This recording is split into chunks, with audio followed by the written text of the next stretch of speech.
അതായത് കൂനംകുരിശ് സത്യത്തിന് ശേഷമാണ് 1665 മുതലാണ് നമ്മുടെ ചർച്ചിന്റെ റിലേഷൻ അന്ത്യോക്യയുമായിട്ട് തുടങ്ങുന്നത്. 1663 ഈ കൂനംകുരിശ് സത്യം. അതിനെക്കുറിച്ച് പറയാൻ ഇപ്പോൾ സമയമില്ല. അത് കഴിഞ്ഞ ശേഷം 1665 അന്ത്യോക്യയുമായിട്ടുള്ള ബന്ധം തുടങ്ങിയത്. അപ്പോൾ അന്നും നമ്മുടെ സഭ ഡെമോക്രാറ്റിക് രീതിയിൽ മലങ്കര അസോസിയേഷൻ കൂടിക്കൊണ്ട് യോഗ്യരായിട്ടുള്ള 1-2 പേര് സെലക്ട് ചെയ്തു. പിന്നീട് സെനഡിന്റെ റെക്കമെൻഡേഷൻ കൂടിയാണ് അന്ന് അന്ത്യോക്യയിൽ വിടുന്നത്. അന്ത്യോക്യയിൽ വിടുന്നതിന് ഇന്നത്തെ പോലുള്ള യാത്രാ സൗകര്യങ്ങളില്ലാത്ത ഒരു സമയമായിരുന്നത്. അന്ന് പോകുന്നത് എങ്ങനെയാണെന്നറിയാമോ? കേരളത്തിൽ നിന്ന് ബോംബെ വരെ എത്തുന്നതിന് 1-2 ഉള്ളൂ. ബോംബെ ചെന്ന് കഴിഞ്ഞിട്ട് 1-2 ആഴ്ച അവിടെ താമസിച്ചതിന് ശേഷം കാർഗോ ഷിപ്പിലാണ് അവരന്ന് അന്ത്യോക്യ വഴി പോയിക്കൊണ്ടിരുന്നത്. അപ്പോൾ കാർഗോ ഷിപ്പില് പാസഞ്ചേഴ്സ്, തീരെ കുറഞ്ഞ പാസഞ്ചേഴ്സിന് വേണ്ടി അക്കോമഡേഷനുള്ള കാർഗോ ഷിപ്പ് കണ്ടുപിടിച്ചിട്ട് അതേ കൂടെ ആയിരിക്കും പോകുന്നത്. പല പല രാജ്യങ്ങളിൽ കടന്നു 3 മാസം എടുക്കും അന്ത്യോക്യയിൽ അവരെത്താൻ.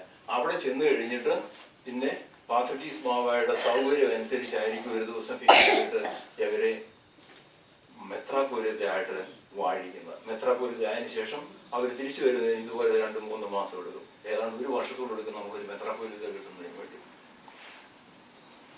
ആദ്യമായിട്ട് നമ്മുടെ ബന്ധം തുടങ്ങിയ ഉടനെ അന്നത്തെ പാത്രികീസ്മാരൊക്കെ വളരെ നല്ല മനുഷ്യർ, നല്ല പരിശുദ്ധന്മാരൊക്കെ ആയിരുന്നു.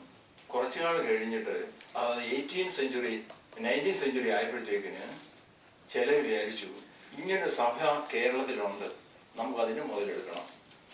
ദ്രവ്യാഗ്രഹികളായ കുറെ പാത്രികീസന്മാരുണ്ടായിരുന്നു.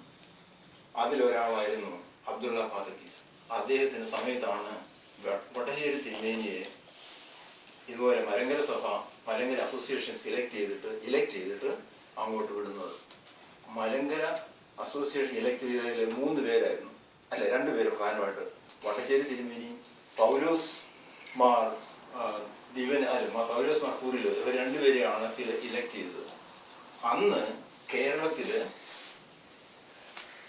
അവിടുത്തെ പാത്രികീസിന്റെ റെപ്രസെന്റേറ്റീവായിട്ട് ഒരു സ്ലീബ എന്ന് പറഞ്ഞ ഒരാള് ഷമ്മാച്ചനുണ്ടായിരുന്നു. അപ്പൊ ഇവര് 3 പേരും കൂടാണ് അന്ത്യോക്യ പോകുന്നത്. അവിടെ ചെന്ന് കഴിഞ്ഞപ്പോൾ ഈ സ്ലീബ ഷമ്മാച്ചനെ പാത്രികീസ് പെട്ടെന്ന് ഉയർത്തി അച്ഛനാക്കി, ഉടനെ തന്നെ റമ്പാനാക്കി.